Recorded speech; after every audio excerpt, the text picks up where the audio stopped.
मैं तो 93 से भारतीय जनता पार्टी के कार्यकर्ता के रूप में काम कर रहा हूं। 5 बार लोकसभा के चुनाव भी भारतीय जनता पार्टी के आशीर्वाद से मैंने सीकर लोकसभा क्षेत्र से लड़े हैं। इसलिए रग रग में भारतीय जनता पार्टी के कार्यकर्ताओं के साथ काम करने का जो लंबा अनुभव और मौका है, वो सारी बातें कुछ परिस्थितियों से मुझे बाहर जाना पड़ गया, लेकिन भारतीय जनता पार्टी के राजस्थान के सीकर जिले और सीकर लोकसभा के कार्यकर्ताओं से मेरे बाहर जाने के बाद भी सतत संपर्क रहा। कहीं एक बार भी ऐसा मौका नहीं है कि मेरा उनसे जुड़ाव हो। राजस्थान में जिस प्रकार से कांग्रेस की गहलोत सरकार के राज में कानून व्यवस्था ध्वस्त है, जंगल राज है और भ्रष्टाचार चरम पे है, राजस्थान के लोग त्रस्त हैं। कांग्रेस से छोड़ करके प्रमुख नेता लोग आज भारतीय जनता पार्टी को ज्वाइन कर रहे हैं, सदस्यता ग्रहण कर रहे हैं। अब सबका मन एक ही संकल्प है कि राजस्थान में भारतीय जनता पार्टी की प्रचंड बहुमत के साथ सरकार बननी चाहिए। आज 440 वाट का झटका लगा है। सुभाष महरिया जी की दमदार उपस्थिति हमारे शेखावटी की राजनीति में रही है। उनका अपने परिवार में पुनः आना, रामदेव सिंह जी के विचारों को हम लेखों में पढ़ते हैं। PR Meena, GL Meena, CR Meena और नौजवान नरसी का आज भारतीय जनता पार्टी का दामन पकड़ना, कांग्रेस को लात मारना, ये कांग्रेस के बिखराव का एक संकेत है।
खबर में आप सभी का स्वागत है। मैं हूं डॉक्टर प्रभात। खास खबर में आज हम बात कर रहे हैं घर वापसी की। अब इसे घर वापसी का नाम दें या क्या नाम दें, जैसे ही चुनाव आने लगते हैं पगफेरा शुरू हो जाता है नेताओं का। क्या कारण है इसके? क्या नेताओं के निजी स्वार्थ इसके कारण है, पार्टी की जरूरत इसका कारण है, या फिर उन्हें लगता है कि अब उन्हें वापस अपने घर आ जाना चाहिए? उनका मन उठ जाता है उस पार्टी से जिस पार्टी में वो अपने घर को छोड़कर जा रहे होते हैं। और असल में उनका घर भी किसको कहा जाए, ये भी बड़ा अपने आप में एक सवाल है। जहां पर वो रहते हैं उसे उस वक्त अपना घर बताते हैं, जो छोड़ देते हैं तो कहते हैं कि वहां पर उनके मनभेद थे, मतभेद थे, इसी वजह से वो अपने पुराने घर में लौट आए हैं। बात करेंगे इसी को लेकर। हमारे साथ जो विशेषज्ञों का पैनल है उनसे आपका परिचय करवा देते हैं। बीजेपी से हमारे साथ राखी राठौड़ जी इस वक्त प्रतिनिधि के तौर पर जुड़ी हुई हैं। कांग्रेस से प्रियदर्शी भटनागर जी हमारे साथ इस चर्चा में जुड़े हुए हैं, और वरिष्ठ पत्रकार श्याम सुंदर शर्मा जी हमारे साथ इस चर्चा का हिस्सा हैं। कांग्रेस से सबसे पहले सवाल उठता है, क्योंकि आज जो घर वापसी को लेकर पगफेरा हुआ है वो बीजेपी में हुआ है। कांग्रेस से वापस बीजेपी में शामिल हुए हैं सुभाष महरिया के साथ कुछ और लोग भी। आप किस नजरिए से आप देखते हैं? क्योंकि ये कहा जा रहा है कि नाराज हैं कांग्रेस में जो लोग हैं, वहां पर जो विधायक हैं, जो वरिष्ठ नेता हैं, उस वजह से उनकी घर वापसी वापस हो रही है और अपने पुराने खेमे बीजेपी में वो लौट रहे हैं। जी देखिए, ये उसी चीज की परिणति है जो भारतीय जनता पार्टी 2 साल 3 साल से प्रयास कर रही है, जिसमें कांग्रेस के जो जनप्रतिनिधि हैं, जो कांग्रेस पार्टी से जुड़े हुए लोग हैं, उनको तो ये तोड़ने में असफल रहे। परंतु शायद सुभाष जी की अंतरात्मा को इन्होंने शायद जगा दिया होगा क्योंकि क्षेत्र में भी उनका काफी विरोध था। शायद उनको ये महसूस हो गया था कि वो जीत नहीं पाएंगे, उनका टिकट कट जाएगा। इसी चीज को देखते हुए उन्होंने वास्तव में उसी जिस दलदल से वो खुद को कह रहे थे कि मैं दलदल से बाहर निकल के आया हूं, वापस से वहीं जाना इन्होंने स्वीकार किया। अब ये तो आपको देखना है कि जिस चीज को वो पहले भारतीय जनता पार्टी को छोड़ के वहां से असंतोष व्यक्त करके कांग्रेस में आए, कांग्रेस ने उनको स्वीकार किया, उनको स्थान दिया, उनको अवसर दिया, परंतु वो जनता की उम्मीदों पे खरे नहीं उतरे। आज उनको शायद भारतीय जनता पार्टी जो प्रयास कर रही थी, उस प्रयास में भारतीय जनता पार्टी तोड़ फोड़ में सफल हुई और वो अपने ही आदमी को वापस लेके गई। तो शायद होता है उनके अंतरात्मा की आवाज ने उनको कहा होगा कि वापस से भारतीय जनता पार्टी में जाना चाहिए, क्योंकि जैसे वो है वैसे उनको आदमी में आदमी एडजस्ट होता है, तो वो उसी जगह एडजस्ट हो सकते थे, तो वापस वो वहीं चले गए। जी, चलिए, सवाल तो आपने कई सारे खड़े कर दिए मेरे सामने जो मैं आपसे पूछ सकता था, लेकिन एक बार मैं राखी राठौर जी के पास जाना चाहूंगा। राखी जी, आपने सुना इनका ये कहना है कि उनका वहां पर जीत का कोई सुनिश्चित, तो उनको ये लग नहीं रहा था कि अगर वो जीत उनकी सुनिश्चित हो पाएगी, और इसी पशरो पेश में और इसी कशमकश में अपनी वापस पुरानी विचारधारा की तरफ वो लौटे हैं।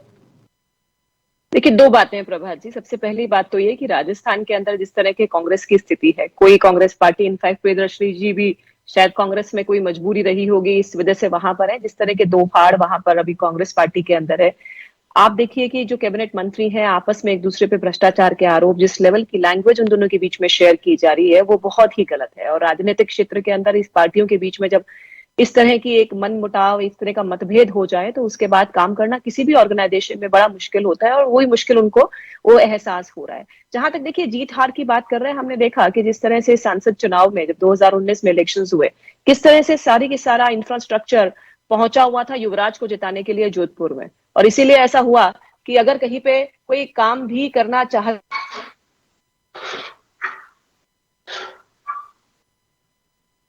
शायद हमारा संपर्क उनसे कट गया है, तकनीकी खामी। आवाज नहीं आ रही है जी, वो लेफ्ट हो गए हैं शायद, एक बार फिर उनको जोड़ने की कोशिश। जी, वापस जुड़े हैं हमारे साथ।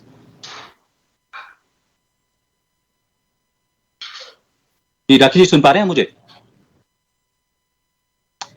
राखी जी, मेरी आवाज आ रही है आप तक?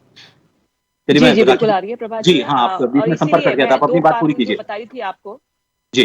सबसे पहला कारण, जैसे मैं दो कारण की चर्चा कर रही थी, पहला कारण तो जो अब हमारी जो कांग्रेस पार्टी है उसका बीच में जो इतना विरोध है, जितना जिस तरह से कलेश है दो बड़े बड़े नेताओं के बीच में, उसमें कोई भी पार्टी का मेंबर हो वहां पर रहना पसंद नहीं करेगा। ऐसे ऑर्गेनाइजेशन में कोई काम नहीं करना चाहेगा जहां पर आपस में जो मंत्री हैं वो किस तरह की भाषा का प्रयोग आपस में किया करते हैं। और दूसरा देखिए, जैसे मैंने कहा कि सांसद चुनाव में भी देखिए कि जिस तरह से पूरी मशीनरी युवराज को जिताने में लग गई थी, लगता है ना पार्टी कार्यकर्ताओं को कि हम भी तो काम कर रहे हैं, सिर्फ युवराज ही थोड़ी है। वैसे तो मोदी जी के सामने कहीं टिक नहीं पाते कांग्रेस के लोग, लेकिन फिर भी उनको एक मन में गिला। मैंने बहुत सारे कांग्रेसी से भी मेरी बात की, उन्होंने कहा कि चुनाव के अंदर किस तरह से पूरी इंफ्रास्ट्रक्चर युवराज को जिताने में लग गया, लेकिन जीत नहीं पाए। युवराज काम करेंगे तो जीत पाएंगे। यहाँ लोकतंत्र है, यहाँ पर ये कोई परिवारवाद नहीं है कि आप मुख्यमंत्री हैं तो मुख्यमंत्री के बेटे भी जीत जाएंगे।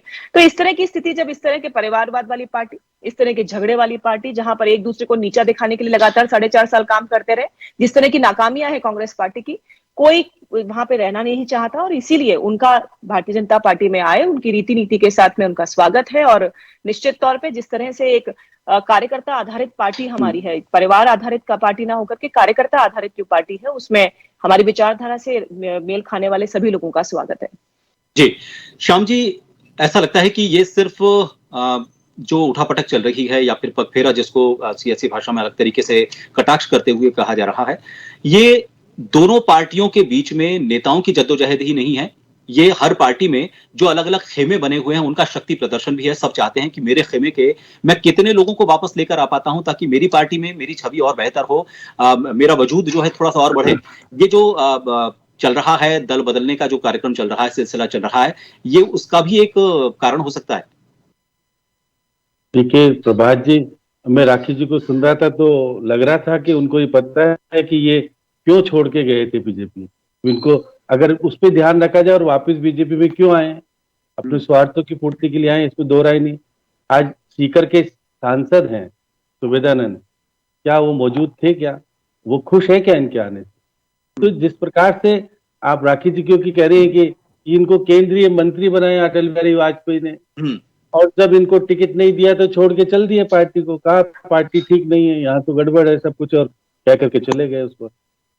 अब पार्टी ठीक कैसे हो गई वापस से मुझे नहीं समझ में आता। अब ये जिस व्यक्ति से हारे थे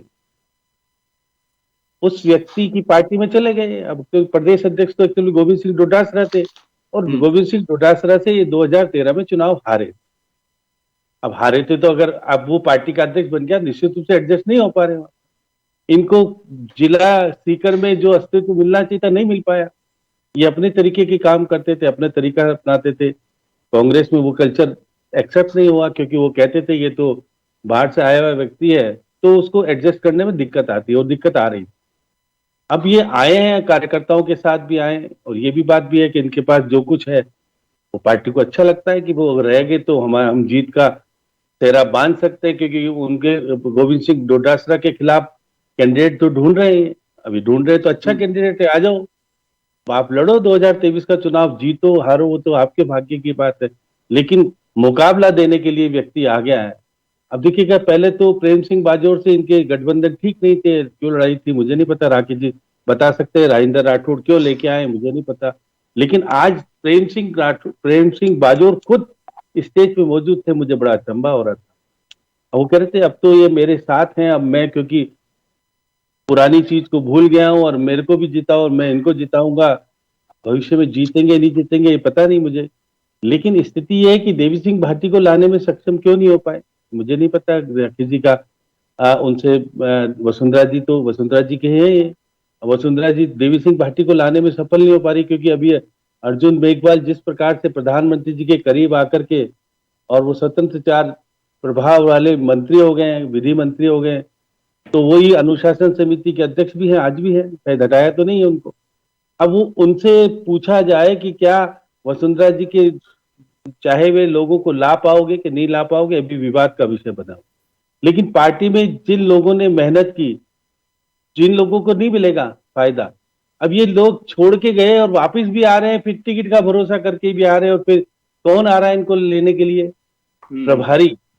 अब अरुण सिंह जी को जरूरत पड़ी, अरुण सिंह जी जैसे व्यक्ति को बुलाना पड़ा, तो इसका मतलब वो भारी है ये। आप प्रदेश अध्यक्ष सीपी जोशी भी थे, और मैं देख रहा था आज विजय बैंसला को क्यों स्टेज पे बिठाया और क्यों तरजीह दी जा रही है, तो राकेश जी बताएंगे, मुझे नहीं पता।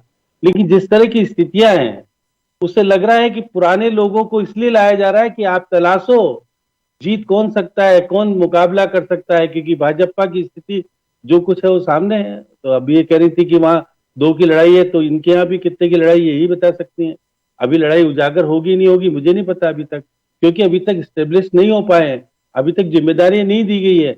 अब मेरे को लगता है कि अर्जुन मेघवाल को जिस प्रकार की नई जिम्मेदारी देकर के एक नया सपूका जो बीजेपी ने और प्रधानमंत्री ने छोड़ा है कि एसटी वोट हमारे नहीं आते हैं, और 100 सीटों पर करीब करीब 300 से 800 वोटों का प्रभाव डालते हैं, और 65 सीटें ऐसी है जीत हार उन्हीं से बनती है, तो निश्चित तौर पर उनको क्यों दिया गया और क्यों, देखिए वैसे तो कैबिनेट मंत्री बनाते तो शपथ दिलानी पड़ती, इसलिए कहा कोई बात नहीं, कैबिनेट जितना ही अधिकार दे रहे हैं, उनके एक राज्य मंत्री थे उनको हटा करके परिवार कल्याण में भेज दिया गया, तो इनको ऐसा क्यों परिवर्तन करने की जरूरत पड़ी मुझे नहीं पता। अब वसुंधरा जी को रखा जाएगा या अर्जुन मेघवाल को आगे भविष्य में रखा जाएगा, अभी कुछ कहा नहीं जा सकता, क्योंकि गजेंद्र सिंह शेखावत पे जिस प्रकार के आरोप प्रत्यारोप लगे हैं वो चिंता का विषय इनको भी है, राकेश जी को भी है, हमको भी है कि वो 173 मुकदमे दर्ज करा देते हैं और कुछ कर नहीं पा रहे। तो ये बात सही कि जिस प्रकार से बीजेपी में लोगों के लाने का जो, अब देखिए मैं देख रहा था आईपीएस भी आए हैं, आईएएस भी आए हैं, और छात्र संघ अध्यक्ष भी, जो छात्र संघ नेता भी आए हैं। लोकेंद्र काल भी कभी बीजेपी की तरफ नहीं आए थे, वो क्योंकि बेरू सिंह जी से उनके पिता कल्याण सिंह काल भी नाराज थे, किन बातों को नाराज थे अभी तो मैं नहीं बताना चाहूंगा, राखी जी को पता होगा, लेकिन उनके पुत्र को लेके आ गए। अब उनके पुत्र को क्यों लेके आए ये जाने, क्योंकि वो उनके पिता दिवंगत हो गए, हो सकता है राजनीतिक परिप्रेक्ष्य में कुछ देना चाहते हो कि लड़ाना चाहते हो, बदलाव की स्थिति है, लाना हर पार्टी चाहती है, लेकिन जो लास्ट समय पर आता है वो जीतता नहीं है। इनके यहाँ बहुत सारे नेता आए थे, कांग्रेस से आए थे और टिकट दे दिया था, जीते नहीं थे। अब क्योंकि 6 महीने पहले आए तो तैयारी कर सकते हैं, उनको कहा जा सकता है कि भाई तैयारी करो। तो बीजेपी में दूसरों के भरोसे जो आपको छोड़ के जा रहा है वो वापस अच्छा कैसे लग रहा है मुझे नहीं पता। आपका कार्यकर्ता जो काम करता है उसको वो अच्छा नहीं है, लेकिन बाहर से जाने वाला व्यक्ति जो आपको कह के गया कि नहीं ये ठीक नहीं है। अभी मैं देख रहा था मल्लिकार्जुन पत्र लिखा है इन्होंने, अब पत्र लिखा है, पहले क्यों नहीं लिखा पत्र? इसलिए अटल बिहारी वाजपेयी के समय में जो ग्रामीण राज्य मंत्री रहा हो और बहुत कुछ है इसके पास, सही बात है। ये 3 बार का सांसद केंद्रीय मंत्री रहने के बाद क्यों छोड़ करके भाजपा गया, ये तो राखी जी बताया। वापिस क्यों आया वो भी फर्क। इसलिए ये बात है कि राजनीति में आना जाना लगा रहता है। आना जाना तो अच्छी बात भी है, कई पार्टी के लिए फायदेमंद भी हो सकता है, कोई नुकसानदायक भी हो सकता है। लेकिन जी बीजेपी से बड़ा सवाल तो कांग्रेस पर बनता है। कांग्रेस से प्रियदर्शी जी हमारे साथ। प्रियदर्शी जी, ये कहा जा रहा है कि चूंकि पायलट ही उनको कांग्रेस में लेकर आए थे, उन्होंने इनमें उनको ज्वाइन करवाई थी कांग्रेस, उनका बहुत बड़ा इसमें हाथ था। और अब चूंकि कांग्रेस को लेकर उनका यह कहना है कि कांग्रेस में पायलट की उस तरीके से नहीं चल पा रही है, तो फिर इनकी कहां चल पाएगी, और ये कारण है जिसकी वजह से वो बीजेपी में गए हैं। देखिए, जो बात कह रहे हैं वो भारतीय जनता पार्टी का फैलाया हुआ एक प्रोपेगेंडा है। जबकि आप देख लीजिए, पायलट साहब का आप मुझे बता दीजिए कोई बात जो उन्होंने कहा हो कि वो कांग्रेस की विपरीत है। उन्होंने कोई ऐसा स्टेटमेंट नहीं दिया। वो आज भी कहते हैं, आज आप देख लीजिए, आज नहीं कह रहे, किस प्रकार से वो नहीं कह रहे, लेकिन उनके समर्थकों को वो नहीं कह रहे। कल अजमेर में जो समर्थक सब नेताओं के हैं। देखिए, कल अजमेर में जो कुछ हुआ वो सबके सामने है। देखिए आप, मैं अजमेर में ही हूं, आपको क्या आधी अधूरी बात पता है? जबकि मैं पहले तो आपकी बात का स्पष्टीकरण कर दूं, कांग्रेस पार्टी व्यक्तिवादी पार्टी नहीं है, यहाँ पर विचारधारा पे आधारित पार्टी है। यहाँ पर जो विचारधारा है उसको सबसे आगे रखा जाता है। भारतीय जनता पार्टी की तरह यहाँ पे मोदीवादी पार्टी नहीं है, एक बात।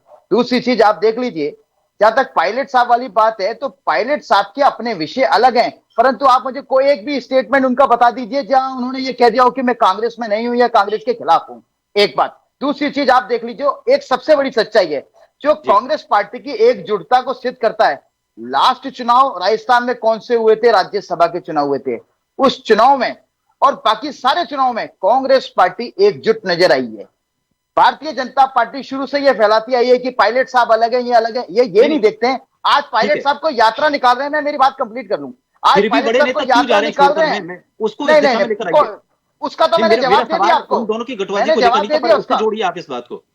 मैं जोड़ रहा हूं ना उसकी बात का, कि आप पायलट साहब की यात्रा पे तो उंगली उठाते हैं, परंतु वसुंधरा राजे सिंधिया रोज एक नई जिले में जाके रैली करती हैं, अपनी बर्थडे पे शक्ति प्रदर्शन करती हैं, उस पर आप फूट नहीं बताते हैं। आज आप पायलट साहब पे उंगली उठा रहे हैं।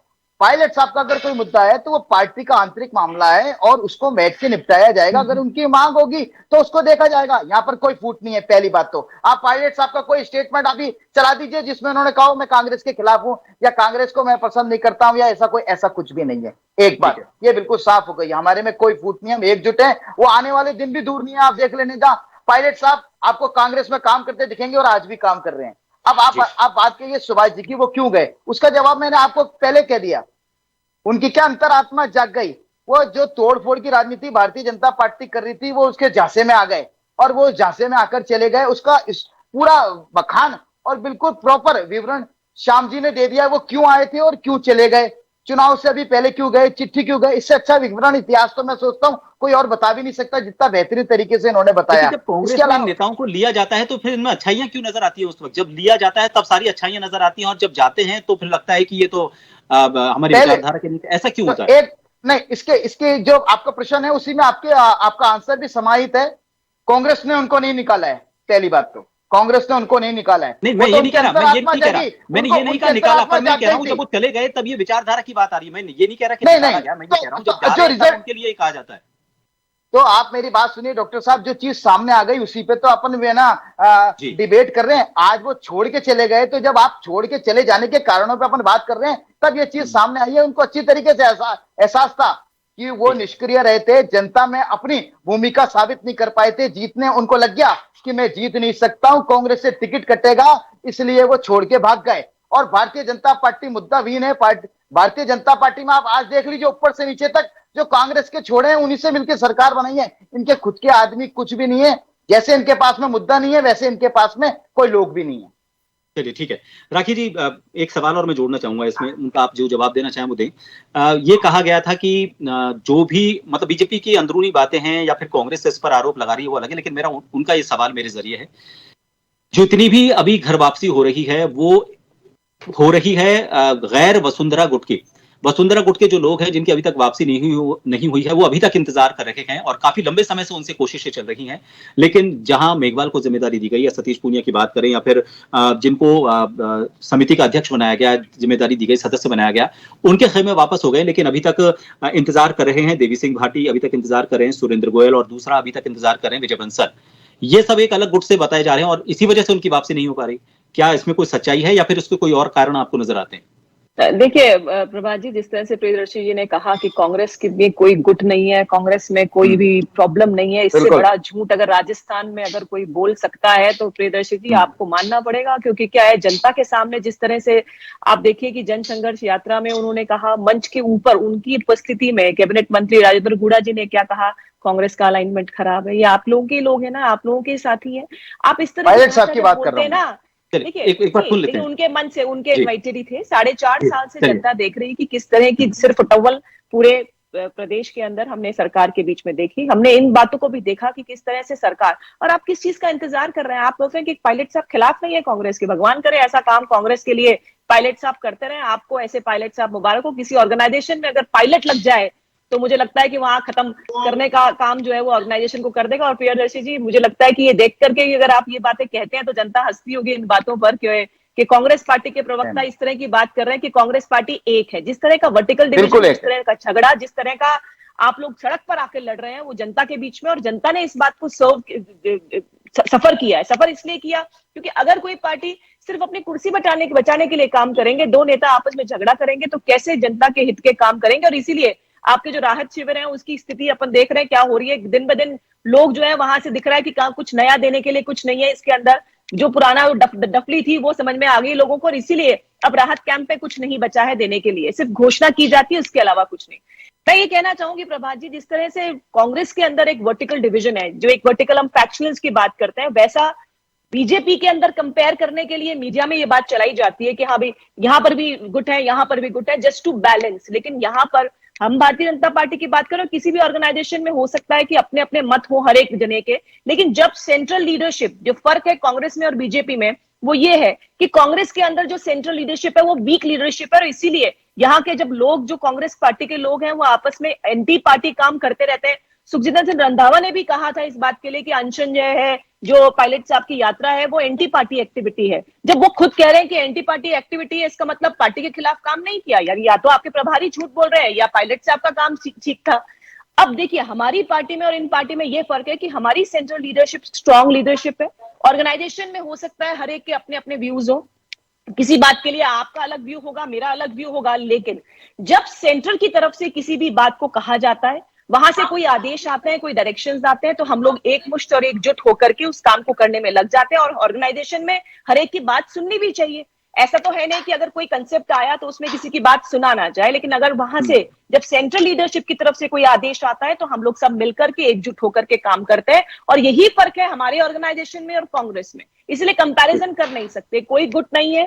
हम लोग लगातार 3 बिंदुओं पे आकर के राजस्थान के अंदर कांग्रेस पार्टी के खिलाफ लड़ेंगे। नरेंद्र मोदी जी की जो जन कल्याणकारी योजनाएं हैं, हमारे संगठन की ताकत, और तीसरा जो कांग्रेस सरकार की विफलताएं, जो घोषणा इन्होंने की, घोषणा पत्र के अंदर हमने देखा किस तरह से इन्होंने वादे पूरे नहीं किए। अभी भी लगातार घोषणा करके यू टर्न वाली सरकार है ये, और इसीलिए हम लोग ये बात के लिए बिल्कुल सुनिश्चित है कि 2023 के अंदर 3 हमारे मुद्दों के साथ में हम लोग पार्टी को चुनाव में लेके जाएंगे।